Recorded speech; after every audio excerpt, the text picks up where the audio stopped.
Oi, pessoal! Sobre este estudo ou outros, examine tudo e fique com o que é bom. E para nossa reflexão, sem amor, nada tem valor.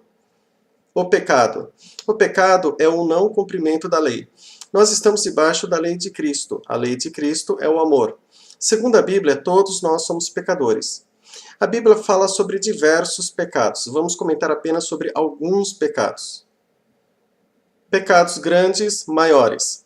A Bíblia fala sobre pecados que são grandes, maiores. Se existem pecados grandes, maiores, entende-se de forma inversa que existem pecados que são pequenos, menores. Mas a Bíblia não mostra nenhuma lista dizendo quais pecados são maiores e quais são menores. Agora vamos refletir um pouco sobre a mentira, o roubo e a trapaça. O roubo.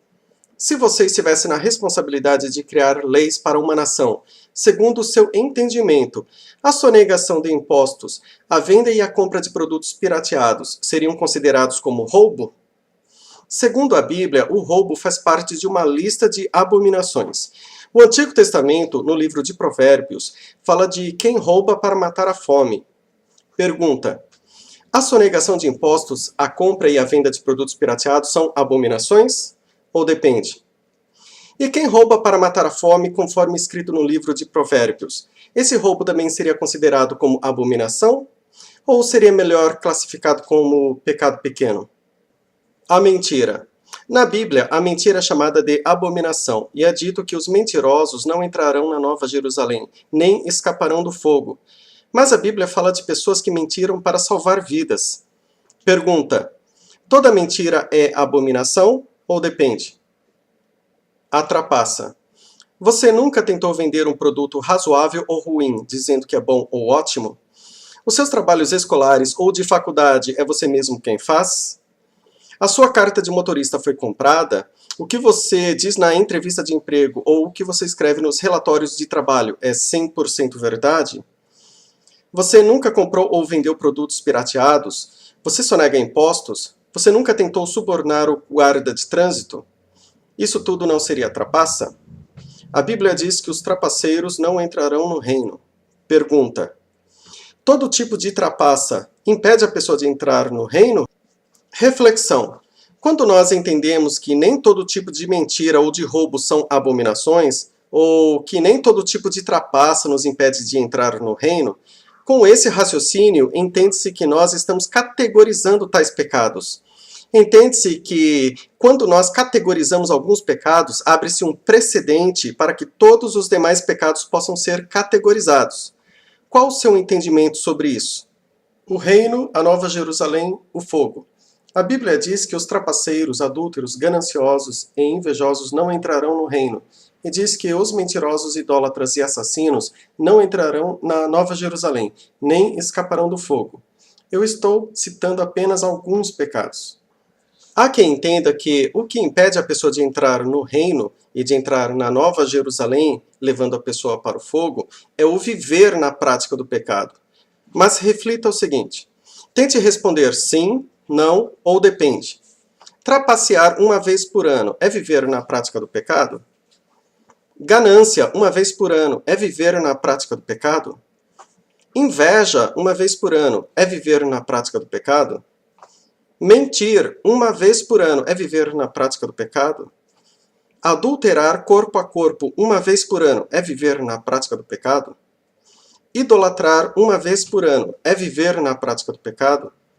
Assassinar uma vez por ano é viver na prática do pecado? Se a nossa resposta variou ou se nós respondemos que depende, então, mais uma vez, parece que nós estamos categorizando tais pecados. Parece que quando nós categorizamos alguns pecados, com isso, abre-se um precedente para que todos os demais pecados possam ser categorizados. Eu penso que isso é uma possibilidade, uma vez que a Bíblia dá a ideia de que existem pecados grandes e pequenos. Mas devemos estar cientes de que a Bíblia em si não nos dá detalhes sobre categorização de pecados. Qual o seu entendimento sobre isso? É importante relembrar que Jesus disse que existe a possibilidade de o adultério acontecer até em pensamento. Jesus também disse que quem não faz a vontade de Deus não entra no reino.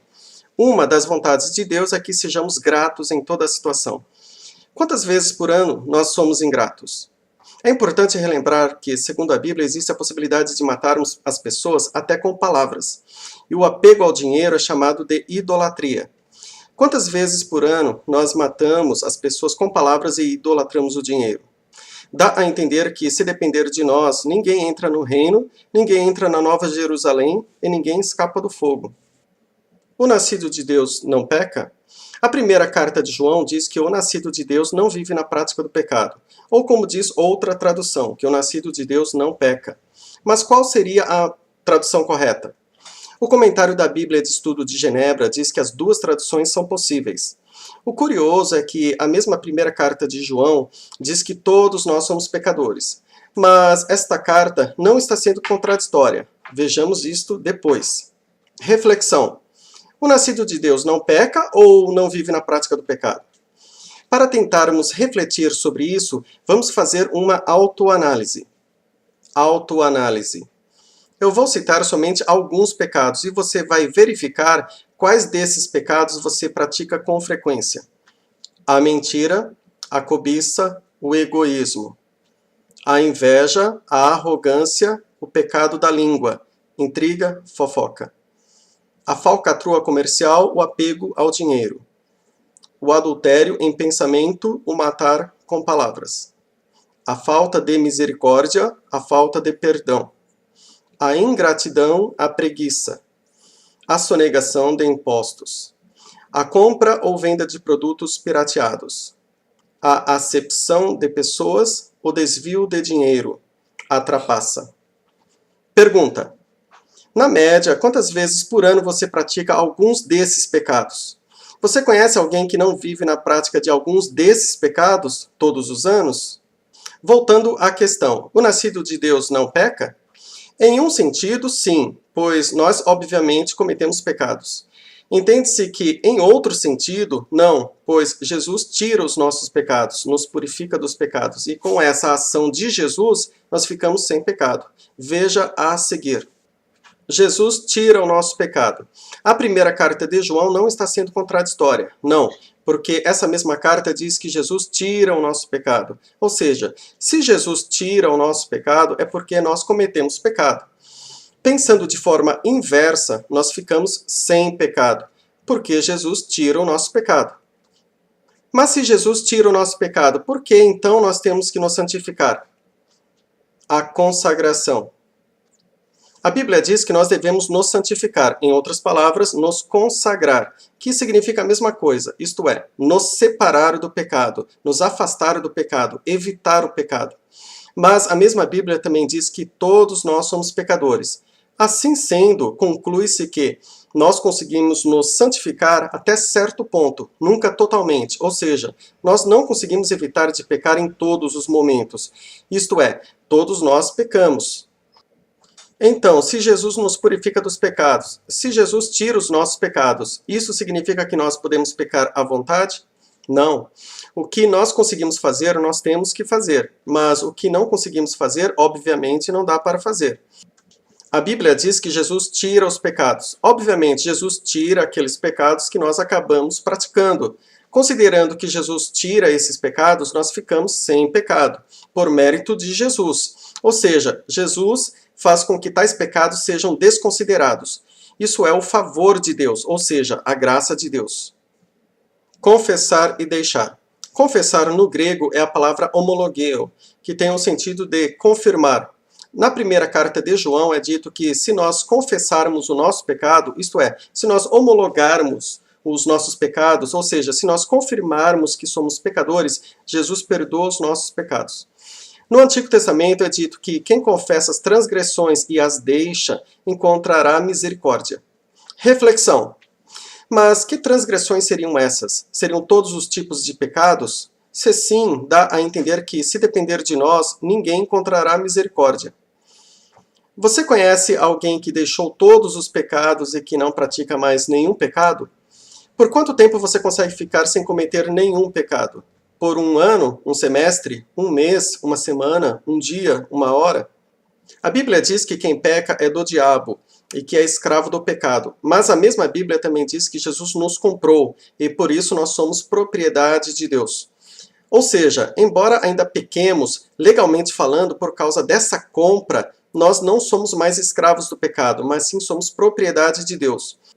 Com essa compra, nós não somos apenas propriedade de Deus ou escravos de Deus, pois nós também fomos adotados por Deus, isto é, somos filhos de Deus por adoção. Nós pecamos, mas Jesus, o Cordeiro, tira o nosso pecado. O sangue de Jesus nos purifica de todo pecado. Pecados voluntários, o que são? Em Hebreus 10, versículo 26, fala-se sobre o pecar voluntariamente. Eu vou ler essa passagem em duas Bíblias. Bíblia de Jerusalém.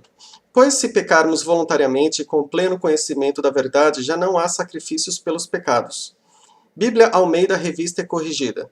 Porque se pecarmos voluntariamente depois de termos recebido o conhecimento da verdade, já não resta mais sacrifícios pelos pecados. Observe que, se é possível pecar voluntariamente, entende-se de forma inversa que é possível pecar involuntariamente.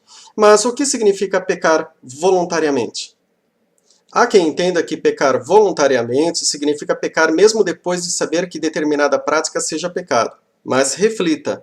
Se assim for, então conclui-se que todos ou quase todos os pecados que nós cometemos são sempre voluntários. Mas não é essa a ideia que a mensagem passa.